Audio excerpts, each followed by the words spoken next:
My father was the definition of abuse. I was never the big shot athlete he wanted and therefore was not his son. I spent my Friday nights playing video games rather than playing football or baseball. I planned for a career in computer science instead of trying to make it to the major leagues. And he tried to live vicariously through me, wanting to make his World Series or Super Bowl dreams come true by having me do it instead of him. But I had no interest in sports, no matter how much he made me play them, and he couldn't find a way to deal with that reality. Because of my perceived lack of masculinity, he stopped calling me by my birth name, Luke, and started calling me Lucy. He would make sure I knew at every moment that I was a failure and would never be a real man like him. A real man, in his definition, being an abusive, rage-filled, wife-beating piece of shit.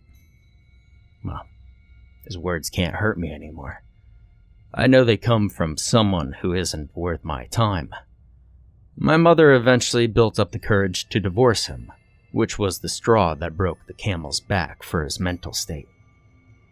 And 2 years ago, my mother disappeared. She was last seen leaving her home to meet a friend for dinner.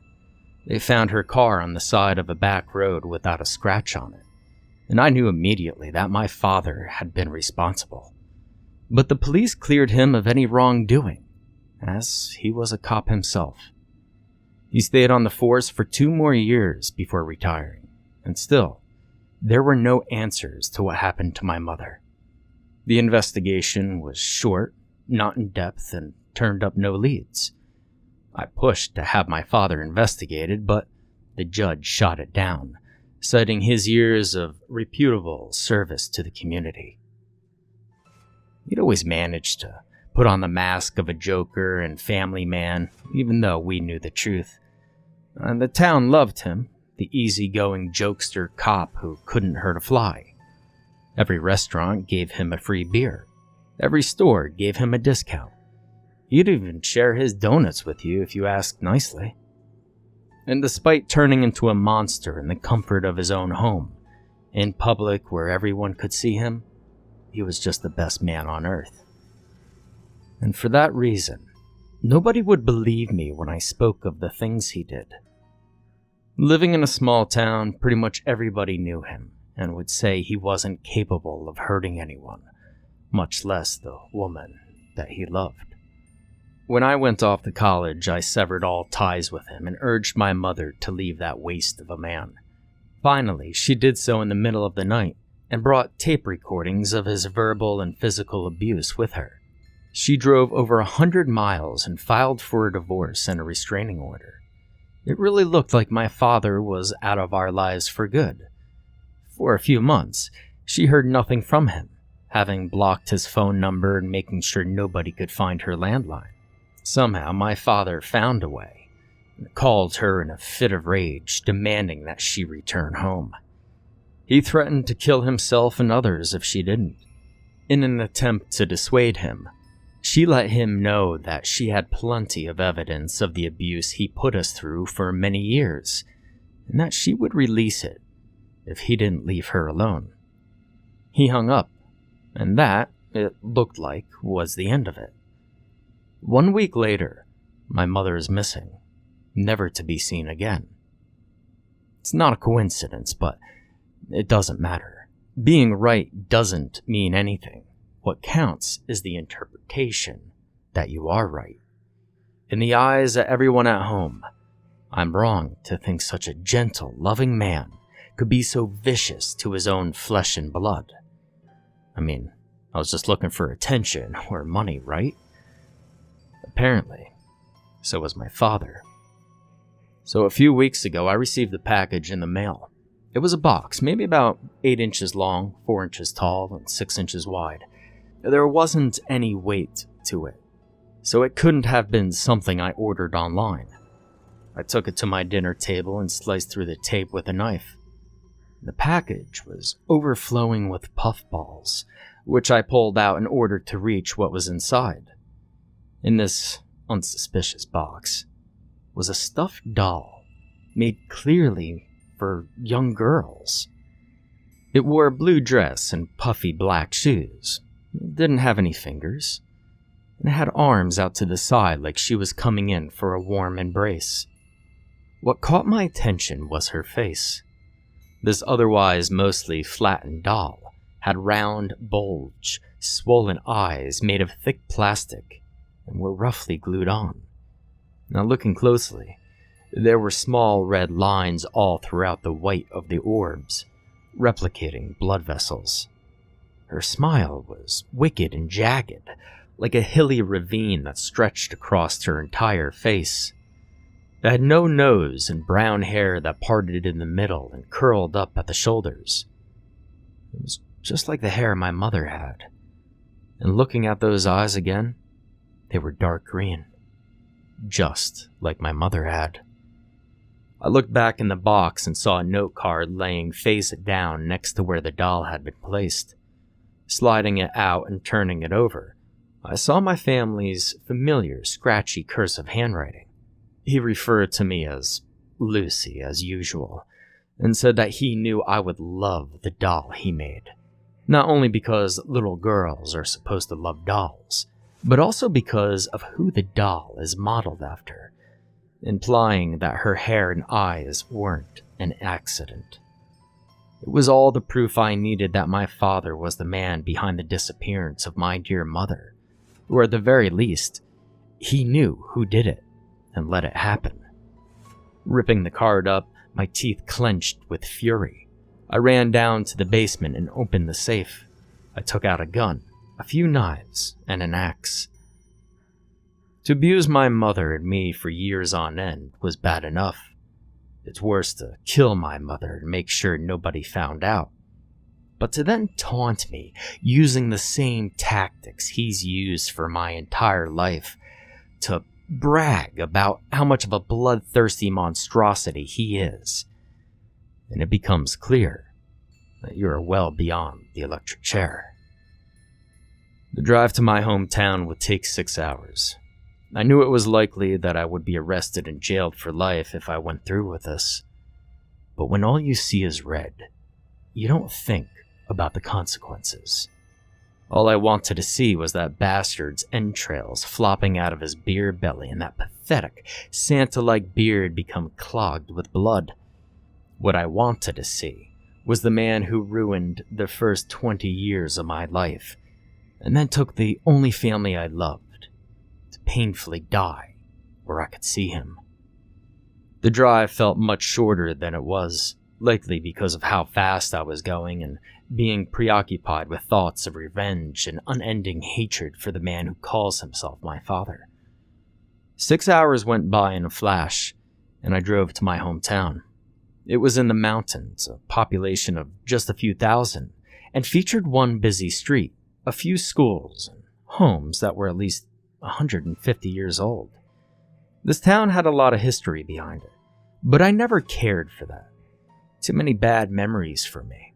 So I made sure to move to a place that was complete opposite of it. A sea-level home in downtown suburbia versus this hillbilly villa that was slowly dying off. My father remained alone with his insanity in the home I grew up in. It was just on the outskirts of town, far enough away that I'd hoped nobody would hear the chaos that was about to unfold. I rolled into the driveway with my lights off, trying to use the element of surprise to my advantage. It was 2 a.m, so he would likely be asleep. I planned to bash through the door, snuff him out quickly, and leave before anyone could see me. I wedged the axe between the door and hinges, which had rusted away over the years, and pried it open with relative ease. Only a short, quiet clang came from the brass collapsing on the wood. I slipped through the crack and pulled out my gun. Just a 9mm pistol. The house was totally silent, but there was a light on in the kitchen. My father was home as his patrol car, which the city let him keep, shared the driveway with my Ford Fiesta. And I tiptoed into the kitchen and saw that the light above the dinner table was on. There were 3 chairs, one for me, one from my deceased mother, and one from my so-called father. A bowl had been left behind, likely from my father's dinner that night. It was spaghetti and tomato sauce, and it was ice cold. He'd likely eaten it hours ago and forgot about it, which gave me more confidence that he was asleep. I went to the staircase, my sidearm held at shoulder's height, ready to fire if my mother's killer appeared. The stairs creaked and cracked and popped with each and every step, and my anxiety rising with my feet. My heart pumped and burned as I got to the top of the steps, and the hallway completely black. I looked both ways quickly, a flashlight illuminating the darkened corridor. I didn't hear or see anyone, and I began the long walk to the far end of the hallway to get to my parents' bedroom. Along the way, I saw my own bedroom, which was now a showroom for my father's medals and plaques from his police work. The puffy, long-haired carpet allowed me to be completely silent, cushioning every step with ease. The door to my parents' bedroom was made of dark oak and stamped with a brass knob, and I felt the gold-colored handle. It wasn't locked. This would make things easier for me, as busting the door open would surely wake the beast. I twitched it slowly, the latch cracking from years of thundering slams during my father's drunken rampages. And pushing the door open, I took a step back, anticipating an immediate strike from what only could be compared to the arm of a bear. I heard no snoring, and I didn't see anything under the sheets. And turning the lights on, my father wasn't there. Now, think about how cliché this was. I spun around in case he was charging at me while I wasn't looking. The only place left I hadn't checked yet was the basement, and he spent many hours down there drinking, playing pool, doing do-it-yourself projects, and muttering to himself about his pathetic, miserable life. I tiptoed back down the hallway and down the steps once again, but not before checking my bedroom and the bathroom one last time. The steps clattered and growled with the tiniest of weight put upon them, no matter how careful I was. I thought it best to take it slowly, which could disguise it as the house settling. The living room was the same as it had always been. The decades-old television had VHS tapes roughly stacked on top of each other, and the rug looked to be full of mud. My mother's rocking chair was still there. It looked to be in perfect shape, even like it had been cleaned. I went through the kitchen, one hand on the pistol's grip and another on a steak knife. The basement door was at the back of the house next to the laundry room. The door was once again unlocked. This time, the door and knob were silent. They had been recently oiled, and the wood was a freshly painted white. I took another step back as I threw open the door, but I heard nothing from downstairs. He was most definitely there, however, as the light that loomed over the workbench was lit, fully illuminating the cellar. The stairs, like the door, were silent. Unlike the staircase that went to the second floor, this one made no noise as my shoes laid upon each tile. Each slat was freshly painted like the door, and were unlike the basement stairs from my childhood. My father had done plenty of work on this house, but for some reason all of it was related to the basement. The wall would give way to the rest of the room at the halfway point of the staircase. I didn't hear my father's shotgun loading or his boots clapping on the concrete floor, nor did I smell alcohol and used-up cigarettes from his angst-fueled pool rounds. My legs shook violently, knees nearly popping out of their sockets and ankles about to sprain. I knew at any second he would start firing his 12-gauge into my stomach, probably thinking I'm a burglar or a hitman. But I was his son, which, I suppose to him, made no difference. He brought me into this world and I was going to take him out of it. I made it to the end of the wall. Behind this, my life would be in his hands, and his life in mine. I took a deep breath, made sure I had a bullet in the chamber, and leaped down the stairs. I saw a large man kneeling on the floor and fired off 2 shots, both of them puncturing the brick wall behind him. I then got a better look at what had become of my father. But despite my hatred, I nearly drowned in my shock, and my heart exploded in my chest. My father was on his knees, his hands behind his back. He had been decapitated, and his head was placed directly in front of him. He held a blood-covered Bowie knife against the floor, implying he did this to himself.